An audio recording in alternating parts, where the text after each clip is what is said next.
This evening, Guyana to build oil refinery by 2025. Two detained for the gruesome double homicide of a couple at Blackbush Polder.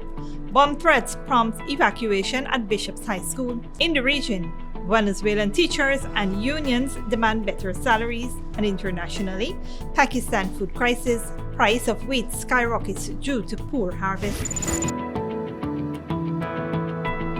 Welcome to this broadcast of Channel 2's Headline News Updates. I am Baby Bacchus. Thank you for joining us. First up, in a startling turn of events, this morning, the Bishop's High School on Carmichael Street in Georgetown was evacuated following reports of a bomb threat. The Guyana Police Force and the fire service immediately responded to the situation. The students were assembled safely at the Burnham basketball court on Middle Street, where their parents picked them up. Meanwhile, Guyana Fire Service Public Relations Officer Celine Griffith revealed that the fire service also received a false report of a fire at the school around 10:15 p.m. last evening. However, no fire or smoke was seen in or around the building upon arrival.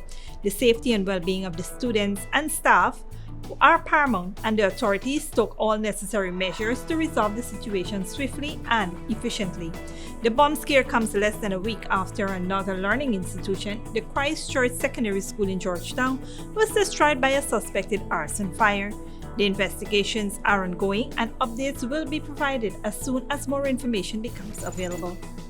In an update on the robbery and murder of 67-year-old Subnath Budhraj and his 60-year-old wife, Sursati Budhraj, who was killed and set on fire at their home at Urasaki South, Blackbush Polder, BERBICE between January 16th and 17th, the police have arrested two suspects. Emmanuel Whittington and 22-year-old Harry Chan Prasad have been taken into custody. Police ranks, acting on information received, searched the home of a 60-year-old cash crop farmer for arms, ammunition, drugs, and a wanted person. During the search, police found a quantity of cash and jewelry in Emmanuel Whittington's room. When questioned, he allegedly admitted to participating in the robbery of Subnath and his wife and said that another man, 22-year-old Harry Chan Prasad, was responsible for the murder. Police then contacted Prasad and informed him of the allegations, to which he denied. Both suspects have been arrested and are in police custody as investigations continue. The couple was robbed and brutally murdered in their home, and the house was set on fire in a possible attempt to derail the investigations. This is a developing story, and more information will be provided as it becomes available. In other development, on Monday, the senior minister in the Office of the President with responsibility for finance, Dr. Ashni Singh, announced during his budget presentation to the National Assembly that 9 bids have been submitted for the design, finance, and construction of an oil refinery at the mouth of the BERBICE River.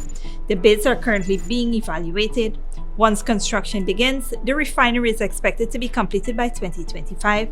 According to the minister, the refinery will allow for the long-term production of refined fuel products to meet domestic requirements and strengthen Guyana's and the Caribbean's energy security. The refinery construction aligns with the government's vision of promoting value-added production and securing energy security for Guyana and the Caribbean. An oil refinery is an industrial plant that transforms crude oil into various usable petroleum products such as diesel, gasoline, lubricants, and heating oils like kerosene. Once the refinery at BERBICE is operational, Guyana will be able to sell crude oil components to various industries for a broad range of purposes, including fuels for transportation, heating, paving roads, and generating electricity, as well as raw materials for chemical manufacturing. This refinery will also attract global investments due to soaring fuel prices worldwide, the increased cost of heating, and a lack of adequate refining capacity to process crude into gasoline and diesel. Stick around when we return. Christchurch Secondary School students resume classes next week at CPCE, and $100 million allocation for day and night care centers to support working parents.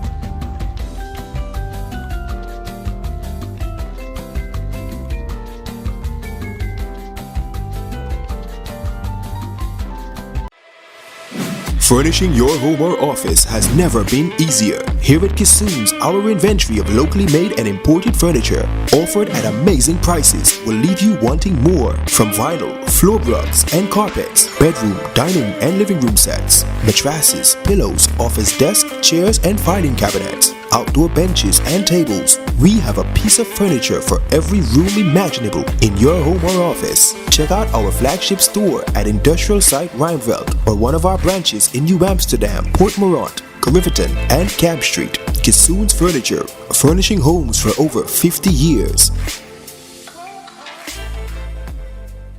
Good girl forget things.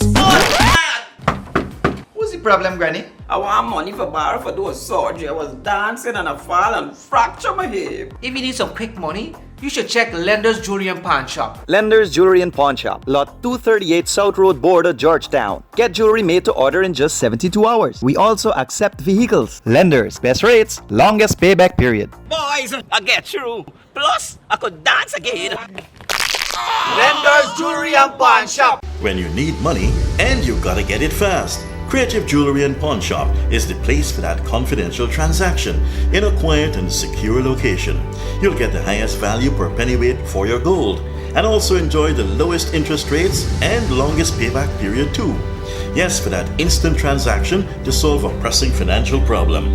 That Creative Jewelry and Pawn Shop, 46 Boyle Place, that's between the Ministry of Housing on Brickdam and White Castle Fish Shop, be your first and only choice. Creative Jewelry and Pawn Shop, safe and sound, solid and secure, always there for you. Telephone 231-7878 and 223-8955.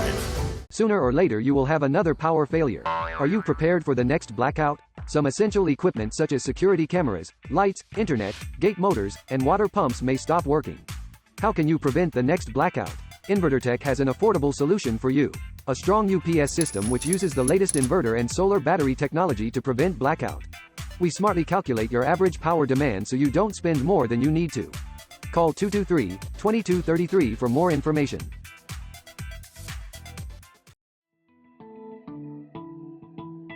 Welcome back. Continuing our coverage on the National Budget 2023, in a significant move to support working parents, Senior Finance Minister Dr. Ashni Singh announced on Monday that $100 million would be allocated for the construction of day and night care centers. The centers aim to create a safe and trusted place for the nation's children and provide opportunities for women to be gainfully employed. The new centers are part of the Human Services and Social Security Ministry's Day and Night Care program, which is being implemented through a collaborative effort of the Women, Innovation and Investment Network Training Program and the Child Care and Protection Agency. In 2022, 444 essential workers received $15,000 per month for 3 months for childcare services, and 60 daycare facilities across the country benefited from a $50,000 one-off grant to improve their facilities. The construction of these new day and night care centers will provide much needed support for the working parents and ensure access to trusted facilities for their children. The move is a significant step in providing comprehensive daycare services to the country's citizens. As we previously reported on the devastating fire at the Christchurch Secondary School in Georgetown, which left over 500 students displaced last Thursday, in an update on this story, it has been announced that the students will resume in-person classes next week at the Sarapota College of Education, Turkine campus on the east coast of Demerara. Parents decided at a meeting on Tuesday at the Queen's College. Minister of Education Priya Manichan, in a post on her Facebook page, said that more than 450 parents attended the meeting to determine the best location for their children. They unanimously chose CPC to accommodate the education of their children. Most parents decided that they would like their children to stay together at one location, and CPC was the chosen location. While the ministry gets CPC ready for the students next week, the facility already has the necessary tools and amenities that the students would need for their different subjects. In the meantime, the students have been attending online classes. On Monday, the Guyana Fire Service determined that the Christchurch Secondary School fire was maliciously set by an unknown person or persons, and investigations have been launched to find those responsible. In other news, Bright Future Daycare, preschool, and nursery school students and community members now have improved access to schools thanks to the commissioning of 3 newly constructed timber bridges by the Ministry of Housing and Water. The bridges, which cost $3.8 million, were necessary due to the poor state of the previous bridges and the potential safety hazard they pose to the students and community members. Close to 60 students currently attend the school. Junior Minister of Housing and Water Susan Rodriguez announced the awarding of the contracts to 4J's construction services in December, and construction immediately began. The construction process was done in consultation with residents, and based on their request, the minister decided to have only certain types of rails that would not encourage loitering. With the new bridges, the students and community members can now enjoy safe and secure access to the schools. Don't go away after the break. Usain Bolt's lawyer gives SSL 10 days to return missing millions, and Indonesia court hearing into children killed by toxic cough syrup. Sooner or later you will have another power failure. Are you prepared for the next blackout? Some essential equipment such as security cameras, lights, internet, gate motors, and water pumps may stop working. How can you prevent the next blackout? InverterTech has an affordable solution for you. A strong UPS system which uses the latest inverter and solar battery technology to prevent blackout. We smartly calculate your average power demand so you don't spend more than you need to. Call 223-2233 for more information. When you need money and you gotta get it fast, Creative Jewelry and Pawn Shop is the place for that confidential transaction in a quiet and secure location. You'll get the highest value per pennyweight for your gold and also enjoy the lowest interest rates and longest payback period too. Yes, for that instant transaction to solve a pressing financial problem. That Creative Jewelry and Pawn Shop, 46 Boyle Place, that's between the Ministry of Housing on Brickdam and White Castle Fish Shop. Be your first and only choice. Creative Jewelry and Pawn Shop, safe and sound, solid and secure, always there for you. Telephone 231-7878 and 223-8955. Furnishing your home or office has never been easier. Here at Kissoon's, our inventory of locally made and imported furniture, offered at amazing prices, will leave you wanting more. From vinyl, floor rugs and carpets, bedroom, dining and living room sets, mattresses, pillows, office desk, chairs and filing cabinets, outdoor benches and tables. We have a piece of furniture for every room imaginable in your home or office. Check out our flagship store at Industrial Site Rijnveld or one of our branches in New Amsterdam, Port Morant, Riverton and Camp Street. Kissoon's Furniture, furnishing homes for over 50 years. Good girl forget things. What's the problem, Granny? I want money for borrow for those surgery. I was dancing and I fall and fracture my hip. If you need some quick money, you should check Lender's Jewelry and Pawn Shop. Lender's Jewelry and Pawn Shop, Lot 238 South Road Border, Georgetown. Get jewelry made to order in just 72 hours. We also accept vehicles. Lenders, best rates, longest payback period. Boys, I get through. Plus, I could dance again. Lender's Jewelry and Pawn Shop.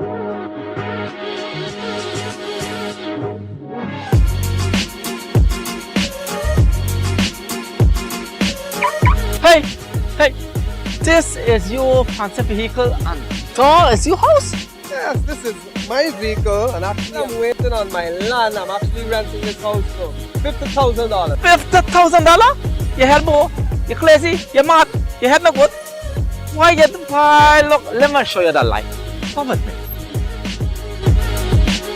Come on down to Fabulous Homes today. Pay $50,000 every month for 36 months or until you reach 50% of your house costs.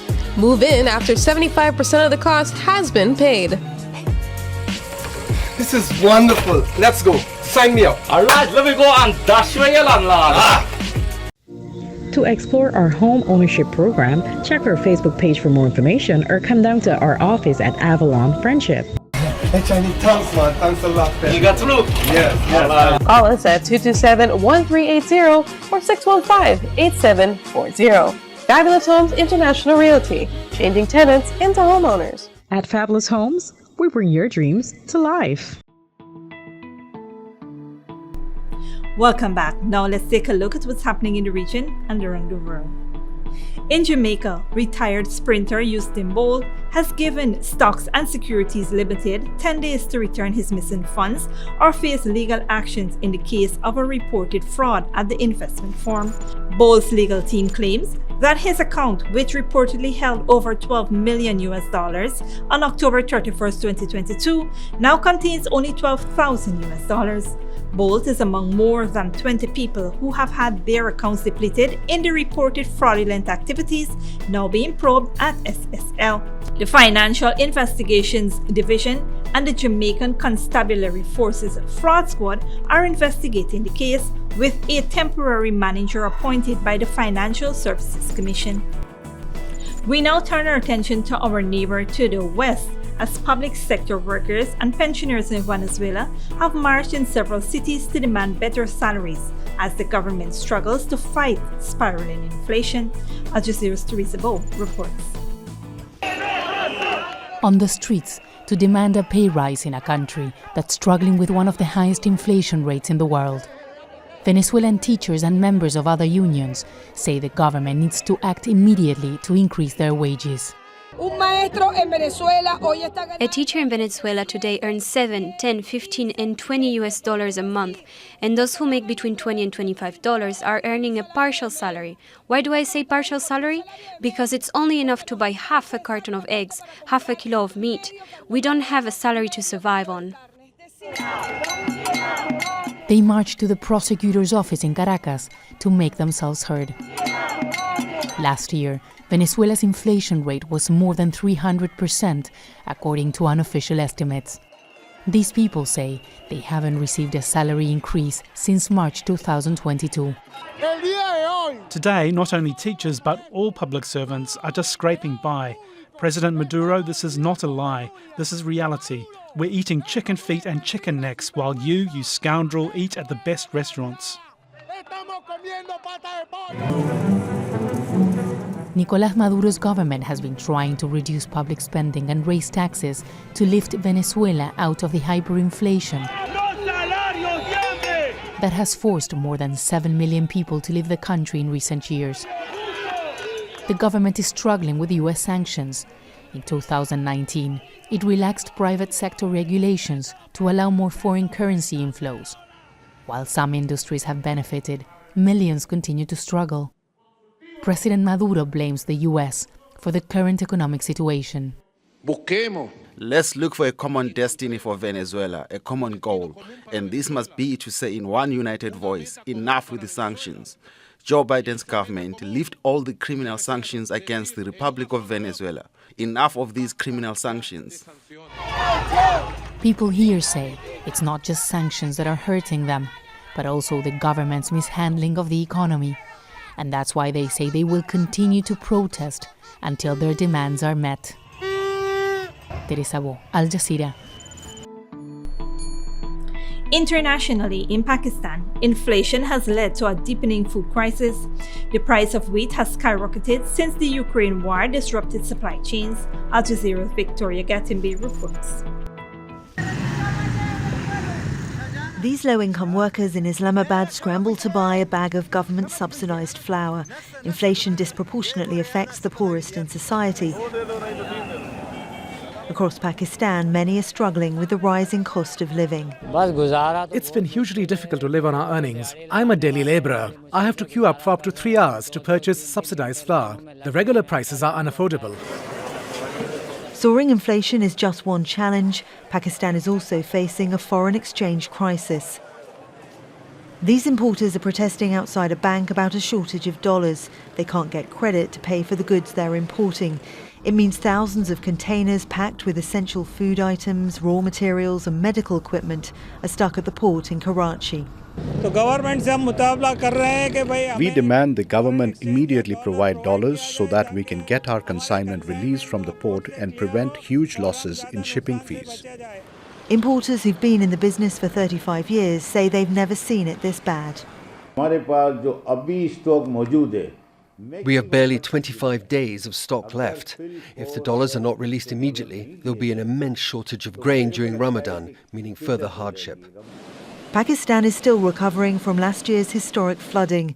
At its peak, more than one-third of the country was underwater, at least 1,700 people died, and damages are estimated at nearly $40 billion.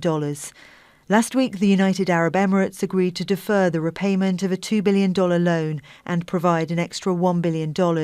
But with the national debt running at nearly 90% of GDP, Pakistan is appealing for more help from the global community.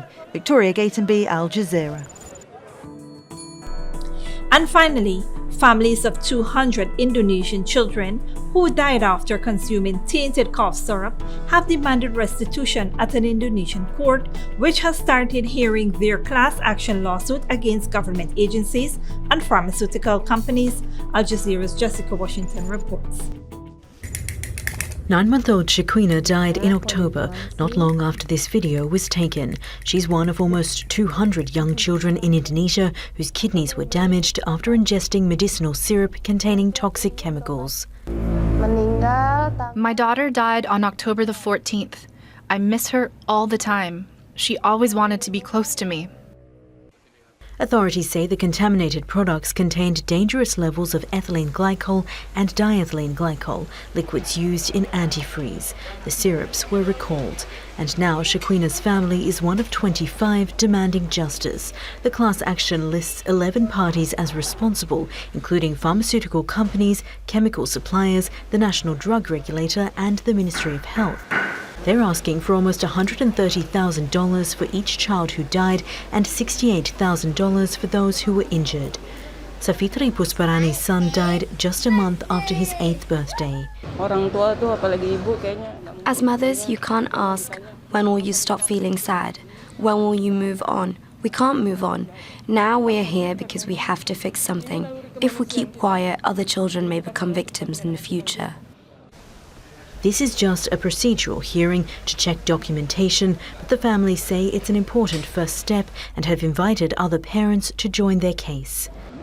The families are also asking the government to cover in full the medical expenses of the children suffering from acute kidney injury to help alleviate some of the financial stress many are now facing.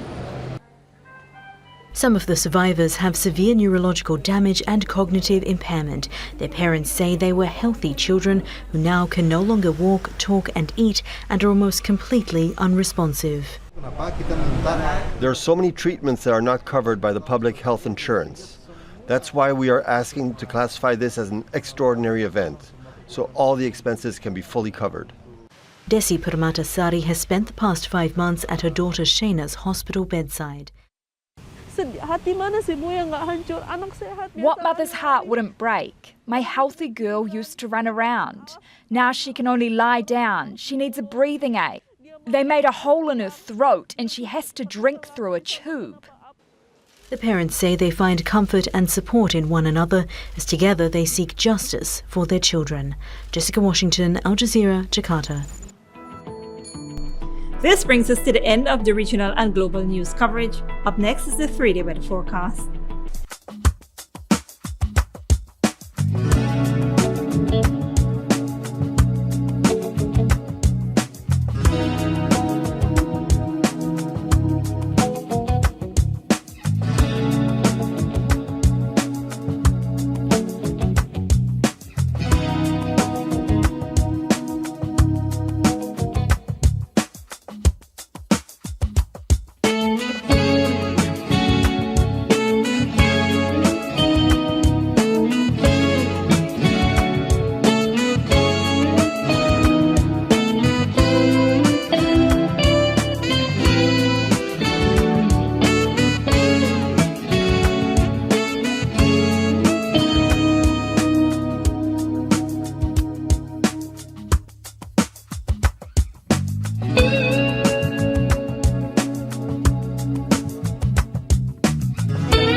This concludes today's Headline News Update. Tune in tomorrow, Thursday at 10 p.m. for our next broadcast.